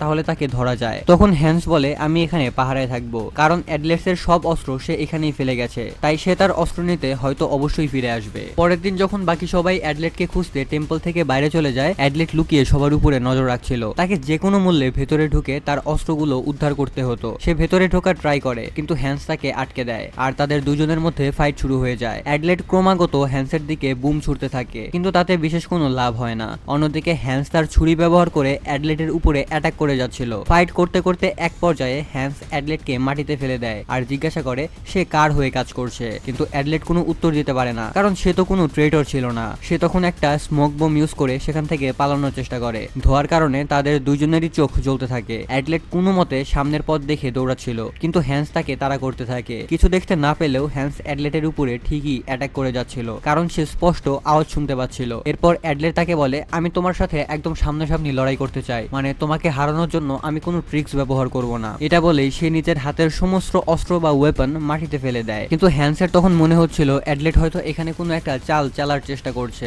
তাই সে তার প্রত্যেকটি অস্ত্র খুবই ভালোভাবে দেখতে থাকে। আর অ্যাডলেটও কিন্তু মূলত এটাই চাচ্ছিল। যখনই হ্যান্সের মনোযোগ অ্যাডলেটের থেকে সরে যায় তখনই অ্যাডলেট তার ছুরি দিয়ে তার উপরে অ্যাটাক করে বসে। সে কিন্তু সেটাকে ইচ্ছা করেই মিস করে। এরপরে অ্যাডলেট নিজের জামা কাপড় খুলে ফেলে। এই জায়গায় আমার স্ক্রিপ্ট রাইটার লিখছে ভাই আস্তাগফিরুল্লাহ বলিস, এজন্য আমিও বললাম ভাই আস্তাগফিরুল্লাহ। এরপরে সে বলে আমি ট্রেটর না, কারণ আমি যদি সত্যি ট্রেটর হতাম তাহলে আমি তোমাকে মেরে ফেলার এই সুযোগটা কোনোভাবেই ছেড়ে দিতাম না। আর তাছাড়া আমি এখন একদমই আর্মলেস, তার মানে এখন তোমাকে আমাকে বিশ্বাস করতেই হবে যে আমি নির্দোষ। এই কথাটা শুনে হ্যান্স বলে ওঠে হ্যাঁ আমি জানি তুমি ট্রেটর না, কারণ আসল ট্রেটর আমি নিজে, আমি সেই সপ্তম ব্রেভ। কথাটা শোনা মাত্রই অ্যাডলেট বুঝতে পারে যে সে অনেক বড় একটা ভুল করে ফেলেছে। সে তখন নিজের অস্ত্র তুলতে যায় কিন্তু ততক্ষণে হ্যান্স তার কাছে চলে আসে এবং তার গলা কেটে ফেলে। কিন্তু আসলে এমনটা হয় না, কারণ অ্যাডলেট তখনও বেঁচে ছিল। তখন হ্যান্স বলে, এটা আমার একটা ট্রিক ছিল, এর মাধ্যমে আমি মানুষকে দেখাই যে সে মারা গেছে, আর মরার সময় মানুষ কোনো মিথ্যা কথা বলে না। তাই আমি এখন ভালোভাবেই জানি যে তুমি ট্রেটর না। কিন্তু এখন সবচেয়ে বড় প্রশ্ন ছিল, তাহলে ওই সপ্তম ব্রেভটা আসলে কে? মানে এই কথোপকথনে বুঝতে পারি হ্যান্সও আসলে ওই সপ্তম ব্রেভ না, সে হুদাই এটা বলছে। অন্যদিকে ফ্লেমি মোরাকে সেই জায়গাটায় নিয়ে আসে যেখানে সে আর অ্যাডলেট রাতে একসাথে ছিল। কিন্তু সেখানে এসে তারা দেখে মাটিতে অ্যাডলেটের কোনো পায়ের চিহ্ন নেই। তার মানে অ্যাডলেট হয়তো গাছের উপর দিয়ে পালিয়েছে। তার মানে অ্যাডলেটকে এখন খুঁজতে হলে পুরো জঙ্গল খুঁজতে হবে। তখন মোরা ফ্লেমিকে জিজ্ঞাসা করে, তোমার কি মনে হয় ওই সপ্তম ব্রেভটা কে হতে পারে? সে এখানে ফ্লেমিকে সরাসরি সন্দেহ করছিল না, কিন্তু সে ফ্লেমিকে বলে, যদি অ্যাডলেটকে সামনে দেখতে পাও তবে সাথে সাথে তাকে মেরে ফেলবে। মোরা ভাবছিল হয়তো ফ্লেমিও অ্যাডলেটের সাথে কাজ করছে, কারণ যখন সবাই ফ্লেমির বিপক্ষে ছিল তখন কেবল অ্যাডলেটই তাকে হেল্প করেছিল। অন্যদিকে নাসিতানিয়া আর গোল্ড ইভ ঠিক সেই জায়গাটায় পৌঁছায় যেখানে ষষ্ঠ ব্রেভের সাথে তাদের মিট করার কথা ছিল। সেখানে আধা পোড়া কাঠগুলোকে দেখে তারা বুঝতে পারে যে হ্যান্স মোরার সাথেই ছিল। কিন্তু নাসিতানিয়া আসলে মনে মনে চাইছিল যেন হ্যান্সই ওই সপ্তম ব্রেভ প্রমাণিত হয়, যাতে অ্যাডলেটের উপরে কোনো সন্দেহ বা দোষ না যায়। কিন্তু গোল্ড ইভ তাকে বলে, তোমার এইসব বলাতে কিন্তু সত্যিটা বদলে যাবে না। যা শুনে নাসিতানিয়া তার উপরে চিৎকার করে ওঠে, কিন্তু পরক্ষণেই সে রিয়েলাইজ করে সে ভুল করে ফেলেছে। তখন গোল্ড ইভ তাকে জিজ্ঞাসা করে, তোমার আমার থেকে বেশি ভরসা অ্যাডলেটের উপরে, কিন্তু ব্যাপারটা এমন কেন? নাসিতানিয়া খুব ভালো করেই বুঝতে পারছিল যে গোল্ড ইভ আসলে কি বলতে চাইছে। সে বলে, আমাদের এখন পুরো পৃথিবীকে বাঁচাতে হবে, আর তাছাড়া আমাদের সঙ্গী এখন বিপদে আছে, এই কারণে আমাদের তাকেও বাঁচানো উচিত। অন্যদিকে হ্যান্স আর অ্যাডলেট দুজনে মিলে খুঁজতে থাকে যে টেম্পলের ভেতরে ঢোকার জন্য অন্য কোনো সিক্রেট রাস্তা বা দরজা আছে কিনা, কিন্তু তারা এমন কিছুই খুঁজে পায় না। ঠিক তখনই অ্যাডলেট রিয়েলাইজ করে যে আশেপাশে অন্য কেউ একজন আছে। সে তখন ভাবতে থাকে এখান থেকে চলে যাওয়া ভালো হবে, কারণ এখন যদি অন্য কেউ চলে আসে তাহলে তাদের মধ্যেও ফাইট শুরু হয়ে যাবে। কিন্তু অ্যাডলেট চলে যাওয়ার আগে হ্যান্স তাকে জিজ্ঞাসা করে এই ব্যারিয়ারটা আসলে কিভাবে অ্যাক্টিভ করা হয়েছিল। আসলে হ্যান্স এই ব্যাপারে কিছুই জানতো না, কারণ সে গ্যানবিয়ারের সৈন্যের সাথে দেখাই করেনি। তখন অ্যাডলেট রিয়েলাইজ করে যে ব্যারিয়ার সম্পর্কে হ্যান্স আর রোজোর কোনো আইডিয়াই ছিল না। অ্যাডলেট তখন বলে, আমার রোজোকে একটা প্রশ্ন করতে হবে। কিন্তু তখন অ্যাডলেট আবারও কাছাকাছি কারো উপস্থিতি বুঝতে পারে, তাই সে বাইরে দেখতে যায় বাইরে আসলে কে আছে। হ্যান্সও তখন তার পিছু পিছু যায় এবং তারা দেখতে পায় টেম্পলের বাইরে রোজও তাদের জন্য অপেক্ষা করছিল। হ্যান তাকে বোঝানোর চেষ্টা করে অ্যাডলেট ট্রেটর না, আর আসল ট্রেটরকে ধরতে হলে আমাদের তোমাকে একটা প্রশ্ন করতে হবে। কিন্তু রোজও এইসব শুনে বলে, এইসব শুনতে শুনতে আমি হাঁপিয়ে গেছি, আমার কিছুই যায় আসে না ওই সপ্তম ব্রেভটা কে আর কে আসলে নির্দোষ, আমি এখানে থাকা সবাইকে মেরে ফেলবো। তবে সে বলে সে মোরাকে মারবে না, কারণ তার বিশ্বাস ছিল যে মোরা কখনোই ট্রেটর হতে পারে না। এটা বলেই রোজও হঠাৎ করেই বমি করতে শুরু করে, আর বমির সাথে অনেকগুলো মনস্টার বেরিয়ে আসে। মনস্টারদের থেকে বাঁচার জন্য হ্যান্স আর অ্যাডলেট টেম্পলের ভেতরের দিকে যেতে থাকে, কিন্তু টেম্পলের যে ব্যারিয়ারটা ছিল তা রোজোর এই মনস্টারগুলোকে আটকায় না, কারণ এরা সরাসরি রোজোর ভেতর থেকে এসেছিল। তাই ব্যারিয়ার হয়তো ভুল করে এদেরকেও ব্রেভদের অংশই মনে করছিল। এখন তাদের সামনে এই মনস্টারদের সাথে ফাইট করা ছাড়া আর কোনো উপায় ছিল না। কিন্তু সবচেয়ে বড় প্রবলেমটা ছিল এই মনস্টারদেরকে যতবারই মেরে ফেলা হোক না কেন এরা আবারও নিজেদের রিজেনারেট করতে পারত। তখন রোজো হ্যান্সকে একটা অফার দেয়। সে বলে, আমি তোমাকে ছেড়ে দিতে পারি, কিন্তু তার বদলে তোমাকে অ্যাডলেটকে মেরে ফেলতে হবে। কিন্তু তারা দুজন তখন ভাবে যে, মানে হ্যান্স আর অ্যাডলেট ভাবে যে নিজেদের মধ্যে ফাইট করার চেয়ে তারা দুজন মিলে যদি এখন রোজোকে ধরে ফেলে তাহলে সেটাই বুদ্ধিমানের কাজ হবে। তাই তারা তখন একত্রিত হয়ে রোজোর তৈরি করা এই মনস্টারগুলোকে মারতে শুরু করে। কিন্তু এই মনস্টারগুলোকে যতবারই মারা হোক না কেন তারা বারবার রিজেনারেট হয়ে ফিরে আসছিল। তখন অ্যাডলেট বলে, এভাবে কোনো লাভ নেই, আমাদের সরাসরি রোজোকে অ্যাটাক করতে হবে। কিন্তু এই জিনিসটা বলা যতটা সহজ, কাজটা কিন্তু অতটা সহজ ছিল না, কারণ তাদের দুজনের মধ্যে কেউ যদি রোজোকে অ্যাটাক করার চেষ্টা করে তাহলে সমস্ত মনস্টারগুলো তাদের চারপাশে দেয়াল বানিয়ে তাকে প্রোটেক্ট করবে। তখন অ্যাডলেট বলে, আমার কাছে একটা প্ল্যান আছে। সে বলে, আমরা 60 সেকেন্ড পর্যন্ত সমস্ত মনস্টারদেরকে মারতে থাকবো, আর ঠিক 60 সেকেন্ড পর তুমি রোজোর উপরে অ্যাটাক করবে। প্ল্যান অনুযায়ী 60 সেকেন্ডের মধ্যে যতগুলো মনস্টারকে মেরে ফেলা সম্ভব তারা সেগুলোকে মারতে থাকে, আর সময় শেষ হতেই হ্যান্স রোজোর উপরে অ্যাটাক করতে চলে যায়, আর পেছন থেকে অ্যাডলেট হ্যান্সের জন্য রাস্তা ক্লিয়ার করতে থাকে। হ্যান্স প্রায় রোজোর কাছাকাছি পৌঁছে যায়, কিন্তু শেষ মুহূর্তে সে তার মুখ থেকে আরো একটি মনস্টার বের করে যা হ্যান্সের উপরে অ্যাটাক করে তাকে পেছনে ফেলে দেয়। কিন্তু ঠিক তখনই অ্যাডলেট তাকে একটা লাথি মারে, যার কারণে হ্যান্স রোজোর কাছে পৌঁছে যায় এবং তাকে অজ্ঞান করে ফেলে। এরপরে দুজন মিলে রোজোর হাত পা আর মুখ বেঁধে ফেলে, যাতে সে আর নতুন করে কোনো মনস্টার বের করতে না পারে।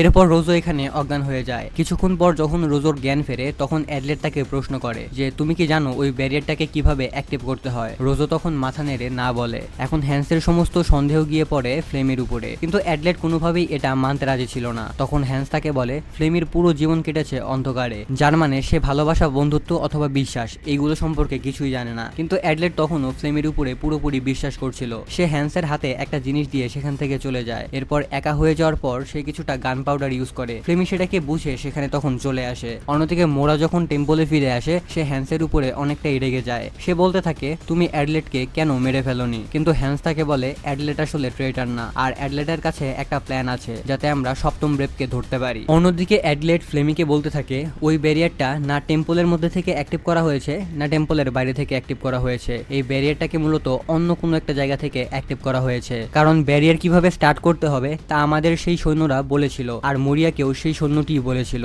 আর আমার মনে হয় সেই সৈন্য ট্রেটারের সাথে জড়িত। সে আমাদের ভুল নিয়ম বলেছিল যাতে সব ব্রেভ একসাথে এই টেম্পলের ভেতরে এসে আটকে যায়। আর আমি যখন গেট ভেঙে ফেলি তখন চারপাশে ছড়িয়ে পড়া ধোঁয়া দেখে আমরা ভেবেছিলাম ব্যারিয়ার হয়তো অ্যাক্টিভ হয়ে গেছে, কিন্তু ব্যারিয়ারটা আসলে অ্যাক্টিভ হয়নি, কিন্তু আমাদের মনে হচ্ছিল ব্যারিয়ার অ্যাক্টিভ হয়ে গেছে। আর এই কারণেই আমরা মূলত ওই ব্যারিয়ারটাকে ডিঅ্যাক্টিভ করতে ব্যস্ত হয়ে গিয়েছিলাম। মানে সহজভাবে বললে ওই ব্যারিয়ারটা আসলে অ্যাক্টিভ হয় নাই, তাদেরকে আসলে ধোকা দেওয়া হয়েছিল, কিন্তু তারা ভাবছিল যে ওই ব্যারিয়ারটি অ্যাক্টিভ হয়ে গেছে, এই কারণে তারা ওইটাকে ডিঅ্যাক্টিভেট করার কাজে অনেক বেশি ব্যস্ত হয়ে গিয়েছিল। আর যখন তারা ওই ব্যারিয়ারটাকে ডিঅ্যাক্টিভেট করার চেষ্টা করতেছিল সেই সুযোগে সপ্তম ব্রেভ এসে ওই ব্যারিয়ারটাকে অ্যাক্টিভ করে দেয়, আর সমস্ত দোষ চলে যায় অ্যাডলেটের উপরে। যাই হোক, অন্যদিকে নাসিতানিয়া সন্দেহ করছিল হ্যান্সকে, কারণ হ্যান্স যখন প্রথমবার টেম্পলে এসেছিল সে কিন্তু নাসিতানিয়াকে দেখেই প্রিন্সেস বলে ডেকেছিল, কিন্তু যখন সে নিজের পরিচয় সবাইকে দিচ্ছিল তখন সে একবারের জন্য নাসিতানিয়ার দিকে তাকায়নি, মানে সে তাকে ইগনোর করেছিল। এদিকে সবকিছু শুনে ফ্লেমি অ্যাডলেটকে বলে তোমার কথা হয়তো ঠিক হতে পারে, কারণ এখানে একটা ভুল আছে,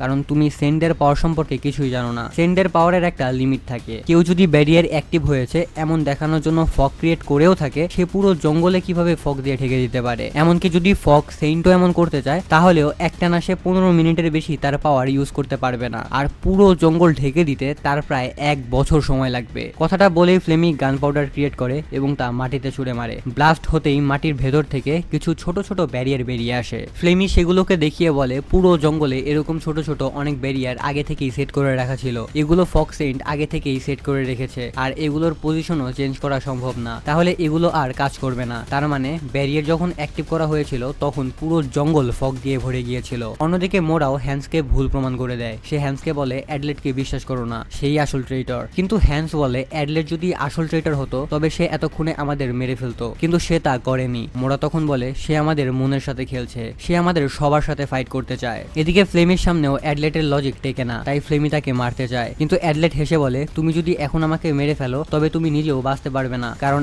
আমি মরে যাওয়ার পর এই ব্যারিয়ারটা যদি বন্ধ না হয় তাহলে সবাই ধরেই নিবে যে তুমি হলে সেই আসল ট্রেইটর, তখন বাকি সবাই মিলে তোমাকেও মেরে ফেলবে, তাই তোমার কাছে এখন আমাকে ট্রাস্ট করা ছাড়া আর কোনো অপশন নেই। কিন্তু ফ্লেমি বলে আমি তোমাকে বিশ্বাস করতে পারবো না, কারণ আমি তোমাকে বুঝতেই পারি না, তুমি বিপদের সময়ও হাসতে থাকো, আর প্রথম দিন থেকেই তুমি নিজের জীবনের ঝুঁকি নিয়ে বারবার আমাকে বাঁচাতে চাইছো, তার উপরে তুমি আমাকে অন্ধের মতো বিশ্বাস করো। তখন অ্যাডলেট ভাবে যে তার সত্যিটা বলে দেওয়া উচিত, আর সে বলে কারণ আমি তোমাকে ভালোবেসে ফেলেছি, আর এই কারণে আমি যে কোনো মূল্যে তোমাকে প্রোটেক্ট করব, আর আমি তোমাকে কখনো সন্দেহও করব না, কারণ আমার কাছে বাকি ব্রেভদের চেয়ে তুমি সবচেয়ে বেশি ইম্পর্টেন্ট। আচ্ছা, এই কথাগুলো হচ্ছে আমার স্ক্রিপ্ট রাইটারের প্রেম জীবনের সাথে অনেক বেশি রিলেটেড হয়ে গেছে, এই কারণে আমার স্ক্রিপ্ট রাইটার অনেক বেশি ইমোশনাল হয়ে গেছে এই লাইনটা লেখার সময়, তো তোমরা তাকে একটু সমবেদনা জানায় দিও। যাই হোক, এসব শুনে ফ্লেমি জিজ্ঞাসা করে ডেমন গডকে হারানোর পর আমরা কোথায় থাকবো, কারণ আমি হচ্ছে হাফ ডেমন, তাই ডেমনরাও আমাকে মেনে নিবে না আর মানুষরাও আমাকে মেনে নিবে না। এটা শুনে অ্যাডলেট বলতে থাকে আমি পৃথিবীর সবচেয়ে শক্তিশালী মানুষ, আমি তোমার জন্য এমন কোথাও বাড়ি বানাবো যা সবার সে অনেক বেশি দূরে থাকবে। কিন্তু সব শোনার পর ফ্লেমি হুট করেই অ্যাডলেটের উপরে গুলি চালিয়ে দেয়, কিন্তু অ্যাডলেট সেটাকে ডজ করে। তখন ফ্লেমি বলতে থাকে আজ থেকে তুমি আমার শত্রু, আর যাই হয়ে যাক না কেন আমি তোমাকে মেরেই ছাড়বো। বন্দুকের গুলির শব্দ বাকিরাও শুনতে পায়, আর মোরা তখন সাথে সাথে হ্যান্সকে বলে তুমি এখানেই থাকবে আর রোজও তোমার উপরে নজর রাখবে। আর আমি জানি মোরার কাছে সেন্ট অফ দ্য মাউন্টেনের পাওয়ার আছে, সে তখন নিজের পাওয়ার ব্যবহার করে সবার কাছে মেসেজ পৌঁছে দেয় যে অ্যাডলেটই হচ্ছে আসল ট্রেইটর। সে হ্যান্সকে মেরে ফেলার চেষ্টা করেছে, আর হ্যান্স এখন বেশ আহত। হ্যান্স তাকে থামানোর চেষ্টা করে, কিন্তু মাঝখানে রোজও চলে আসে। ওদিকে ফ্লেমির কাছেও এখন অ্যাডলেটকে বাঁচানোর আর কোনো যুক্তি ছিল না, তাই সে তাকে খুঁজতে থাকে মেরে ফেলার জন্য। আর যখন এই মেসেজ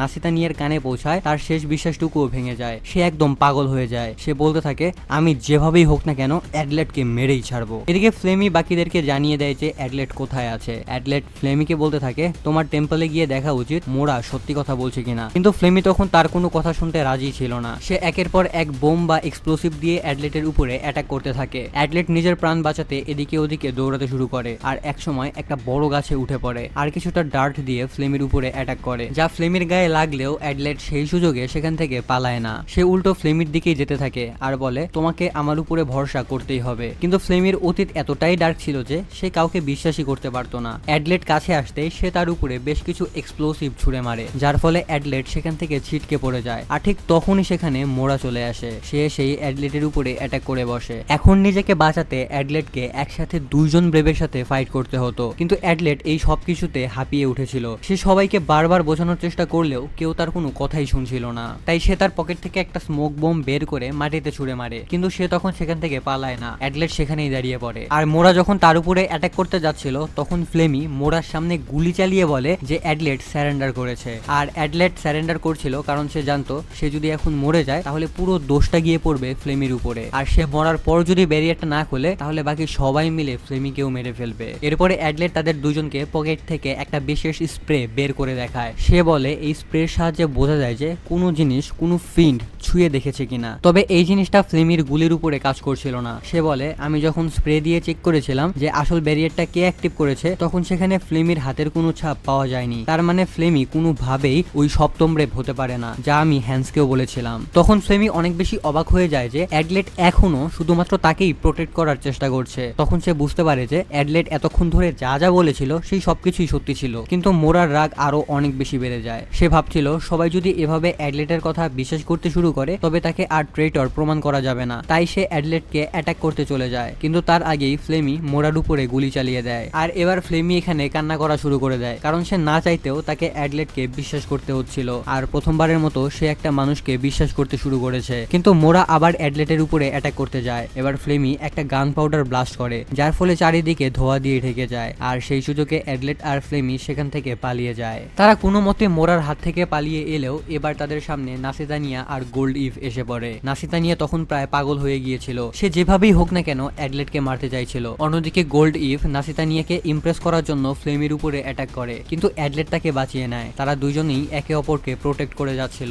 এখানে গোল্ড ইভ বুঝতে পারছিল না যে ফ্লেমি কেন অ্যাডলেটকে প্রোটেক্ট করছে। তখন মোরা সবাইকে বলে ফ্লেমিকে বোকা বানানো হচ্ছে, অ্যাডলেট তার নিজের স্বার্থের জন্য তাকে ব্যবহার করছে। তখন ফ্লেমি অ্যাডলেটকে সেখান থেকে পালিয়ে যেতে বলে। অ্যাডলেটকে না চাইতেও সেখান থেকে পালিয়ে যেতে হয়, কারণ তাকে যে কোনোভাবেই হোক না কেন নিজেকে নির্দোষ প্রমাণ করতে হবে। কিন্তু ফ্লেমি একা দুইজনের সাথে পেরে ওঠে না, আর সে এখানে হেরে যায়। অন্যদিকে টেম্পলের বাইরে অ্যাডলেট খুঁজতে থাকে হ্যান্সকে, যাতে সে নিজেকে নির্দোষ প্রমাণ করতে পারে। কিন্তু তার আগেই সেখানে নাসিতানিয়া চলে আসে। সে লাগাতার অ্যাডলেটের উপরে অ্যাটাক করতে থাকে। অ্যাডলেট স্মোক বোম ইউজ করে সেখান থেকে পালিয়ে যায়, কিন্তু নাসিতানিয়াকে ফাঁকি দেওয়া এতটাও সহজ ছিল না। সে অ্যাডলেটের পিছু করতে থাকে এবং তার সাথে ফাইট করতে করতে অ্যাডলেট বেশ আহত হয়ে মাটিতে পড়ে যায়। নাসিতানিয়া তার মাথার কাছে এসে দাঁড়ায়। তখন অ্যাডলেট তাকে বোঝানোর চেষ্টা করে তুমি যা ভাবছো সেটা আসলে সত্যি না। কিন্তু নাসিতানিয়া অ্যাডলেটকে মারতে চাইছিল। অ্যাডলেটের শরীর থেকে অনেক রক্ত বেরিয়ে যাচ্ছিল। তাকে যেভাবেই হোক না কেন সেখান থেকে পালাতে হতো। সে তার শেষ শক্তি দিয়ে নাসিতানিয়ার ব্লেড হাত দিয়ে আটকে তার মুখে একটা লাথি মারে। তারপর নিজের সমস্ত জিনিসপত্র ফেলে দিয়ে সেখান থেকে পালিয়ে যায়। এখন অ্যাডলেট কোথাও একটা যাচ্ছিল, কিন্তু তার সামনে তখন গোল্ড ইভ চলে আসে। আর আবারও তাদের দুজনের মধ্যে ফাইট শুরু হয়ে যায়। এখন ফাইট করতে করতে গোল্ড ইভ তাকে এত জোরে একটা ধাক্কা দেয় যে সে ছিটকে গিয়ে একটা মরা ফিন্ডের লাশের কাছে গিয়ে পড়ে। তখন আমরা দেখি সেখানে মোরা ফ্লেমিকে নিয়ে চলে এসেছে। তখন অ্যাডলেট গোল্ড ইভকে থ্যাঙ্কস বলে এবং বলে আমি তো এখানেই আসতে চেয়েছিলাম। আসলে এটা ঠিক সেই জায়গাটা ছিল যেখানে ফিন্ডসরা তাদের উপরে অ্যাটাক করেছিল আর অ্যাডলেট টেম্পলের দিকে গিয়েছিল। মোরা আর নাসিতানিয়া গোল্ড ইভকে বলে অ্যাডলেটকে মেরে ফেলো, কিন্তু গোল্ড ইভ বলে না, আমি তার পুরো কথাটা শুনতে চাই। ঠিক তখনই সেখানে রোজও চলে আসে আর নাসিতানিয়া রিয়েলাইজ করে যে সে কত বড় একটা ভুল করে ফেলেছে। অ্যাডলেট তখন সবাইকে বলে আমি পুরো রহস্যের সমাধান করে ফেলেছি। সে তখন বলতে শুরু করে প্রথম কথাটা হচ্ছে যে সৈন্যটা আমাদের বলেছিল যে কিভাবে ব্যারিয়ার অ্যাক্টিভ করতে হয় সে মিথ্যা বলেছিল, আর ব্যারিয়ার টেম্পলের ভেতর থেকেই অ্যাক্টিভ হয়েছিল যখন আমরা সবাই ভেতরে ঢুকেছিলাম। আর আমি যখন দরজা ভেঙেছিলাম তখন চারপাশে যে ধোঁয়া ছড়িয়ে পড়েছিল তা ওই সপ্তম ব্রেভেরই কাজ ছিল। কিন্তু আমরা জানি যে সেন্ট অফ দ্য ফগ এই কাজ একা করতে পারতো না, কেউ একজন ছিল যে তাকে সাহায্য করেছিল। আর আমরা এটাও জানি টেম্পারেচার যখন বেশি থাকে তখন পানি বাষ্প হয়ে আকাশে উড়ে যায়, আর তাপমাত্রা হঠাৎ কমে গেলে সেই বাষ্প ঘন কুয়াশা হয়ে বাতাসে ভেসে বেড়ায়। আমাদের সফর চলাকালীন সময়ে আমরা জানতে পেরেছিলাম ঠিক 1 মাস আগে সেন্ট অফ দ্য সান হঠাৎ করেই নিখোঁজ হয়ে গিয়েছিল, যার জন্য আমরা ফ্লেমিকে দোষী মনে করছিলাম, কিন্তু তা আসলে পসিবল ছিল না। 3 মাস আগে তার মায়ের কাছে ধোঁকা খাওয়ার পর সে সবাইকে মারা বন্ধ করে দিয়েছিল। তার মানে আমাদের মধ্যে থাকা ওই সপ্তম ব্রেভ আর তার সঙ্গীরা মিলে সেন্ট অফ দ্য সানকে কিডন্যাপ করেছিল আর তাকে বাধ্য করেছিল এই কাজটা করার জন্য। সে বলতে থাকে যেদিন আমরা এখানে এসে পৌঁছাই তখন বেশ গরম ছিল, কারণ সেন্ট অফ দ্য সান তখন নিজের পাওয়ার ইউজ করছিল, আর দুর্গের ওই সৈন্যরা ওই ট্রেটরের সাথে মিলে আমাদেরকে ভুল নিয়ম বলেছিল। আসলে কোনো ব্রেভই জানতো না যে ওই ব্যারিয়ারটাকে আসলে কিভাবে অ্যাক্টিভ করতে হয়। এমনকি যে রাজা ব্যারিয়ার বানিয়েছিল সে নিজেও কখনো বলেনি যে এই ব্যারিয়ারটাকে কিভাবে অ্যাক্টিভ করতে হয়। আর ফিন্সদের পাঠানো হয়েছিল শুধু আমাদের মনোযোগ ঘুরিয়ে দেওয়ার জন্য। আমাকে ইচ্ছাকৃতভাবে টেম্পলের গেটটা ভাঙানো হয়েছিল, আর ওই গেটটা ভাঙা মাত্রই সেন্ট অফ দ্য সানকে মেরে ফেলা হয়, যার ফলে তাপমাত্রা কমে যায় আর পুরো জঙ্গল ঘন কুয়াশায় ঢেকে যায়। যার জন্য গেট ভাঙার পর কোনো একটা সংকেত পাঠানো হয়, যা পাঠায় মন্দিরের কাছে থাকা ওই বহুরূপী ফিন্টটা। সবাই যখন ভাবে ওই ব্যারিয়ারটা অ্যাক্টিভ হয়ে গেছে, তখন সপ্তম ব্রেভ আমাদের সামনে চলে আসে এবং সে সবার মনের মধ্যে সন্দেহ ঢুকিয়ে দেয়, আর শেষমেশ সব দোষ আমার উপরেই চলে আসে, আর তোমরা সবাই মিলে আমাকে মেরে ফেলার চেষ্টা করতে থাকো। অ্যাডলেটের এই কথাগুলো কিন্তু সত্যি ছিল, তবে এটা প্রমাণ করার জন্য সেন্ট অফ দ্য সানের ডেড বডির দরকার ছিল, কিন্তু এই বিশাল জঙ্গলে মৃতদেহ খোঁজা প্রায় অসম্ভব ছিল। তখন অ্যাডলেট বলে ডেড বডি আশেপাশেই কোনো একটা জায়গায় লুকানো আছে, কারণ টেম্পলের কাছ থেকে সৈন্যদের সংকেত দেওয়া হয়েছিল, আর যারা সেই সিগন্যাল রিসিভ করেছিল তারা আশেপাশেই ছিল, যার কারণেই এত দ্রুত সেন্ট অফ দ্য সানকে মেরে ফেলা সম্ভব হয়েছে। কিন্তু তারা বডিটা মাটির নিচে পুঁতে রাখেনি, কারণ তারা জানতো মাটিতে গর্ত খুঁড়তে গেলে রোজও তার মনস্টারদের নিয়ে তাদেরকে ধরে ফেলতো। তাই তারা ওই বডিটাকে এই মরা ফিন্সদের মধ্যেই কোনো একটা জায়গায় লুকিয়ে রেখেছে। তখন হ্যান্স সেখানে এমন একটা ফিন্স দেখতে পায় যাকে কেউ মারেনি। সে তখন নিজের ছুরি দিয়ে সেটার পেট কেটে ফেলে, আর ভেতর থেকে বেরিয়ে আসে সেন্ট অফ দ্য সানের লাশ। এই সব কিছু দেখার পর মোরারও বিশ্বাস হয়ে যায় যে অ্যাডলেট আসলে ট্রেটর না। কিন্তু তাহলে প্রশ্নটা হচ্ছে আসল ট্রেটর আসলে কে? এখন সবার সন্দেহ হয় মোরার উপরে, কিন্তু রোজো বলে মোরা ট্রেটর হতেই পারে না, কারণ আমরা যখন প্রথম মন্দিরে ঢুকেছিলাম তখন মোরা টেম্পলের নিচ থেকে কিছু পাথরের ফলক বা রক ট্যাবলেট পেয়েছিল। সে যদি আসল ট্রেটর হতো তাহলে সে অনেক আগেই এই রক ট্যাবলেটগুলো বা পাথরের ফলকগুলোকে ভেঙে ফেলতো। আসলে ওই পাথরের ফলকের উপরেই ব্যারিয়ার অ্যাক্টিভ করার পদ্ধতি লেখা ছিল। নিয়মটা ছিল প্রথমে ফলকের ভেতরের তলোয়ারটা বের করতে হবে, তারপর নিজের রক্তের কয়েক ফোঁটা তাতে দিতে হবে, আর একদম শেষে পাথরের ফলকটা ভেঙে ফেলতে হবে। তার মানে যে সবার আগে ওই পাথরের ফলকটা ভেঙে ফেলেছিল সেই হচ্ছে ওই সপ্তম ব্রেভ বা ট্রেটর। আর এই কাজটা করেছিল নাসিতানিয়া, মানে নাসিতানিয়াই সেই পাথরের ফলকটা সবার আগে ভেঙে ফেলেছিল। কিন্তু এখানে গোল্ড ইভ নাসিতানিয়ার সামনে এসে দাঁড়িয়ে পড়ে আর বলে আমি বিশ্বাস করি না যে নাসিতানিয়া আমাদেরকে ধোকা দিয়েছে। নাসিতানিয়া বলতে থাকে আমি তোমাদের সাথে কেন ধোকা দিতে যাব? এমনকি অ্যাডলেটও মানতে পারছিল না যে নাসিতানিয়া এই ট্রেটর। কিন্তু ঠিক তখনই অ্যাডলেটের মনে পড়ে প্রথমবার যখন তাদের দেখা হয়েছিল তখন নাসিতানিয়াই প্রথম বলেছিল যে তাদের টেম্পলের দিকে যেতে হবে। ঠিক তখনই নাসিতানিয়া রিভিল করে দেয় যে সেই আসলে সেভেন্থ ব্রেভ, মানে সেই হচ্ছে ট্রেটর। সে আরো বলে আমি জানতাম মন্দিরের নিচের বাক্সে দুটো পাথরের ফলক আছে, কিন্তু তাতে ব্যারিয়ার অ্যাক্টিভের নিয়ম লেখা ছিল সেটা আমি জানতাম না। আমি চাইলে আমি গোল্ডিভ বা অ্যাডলেটের মধ্যে যে কোনো একজনকে মেরে ফেলতে পারতাম, কিন্তু আমার একজনকে দরকার ছিল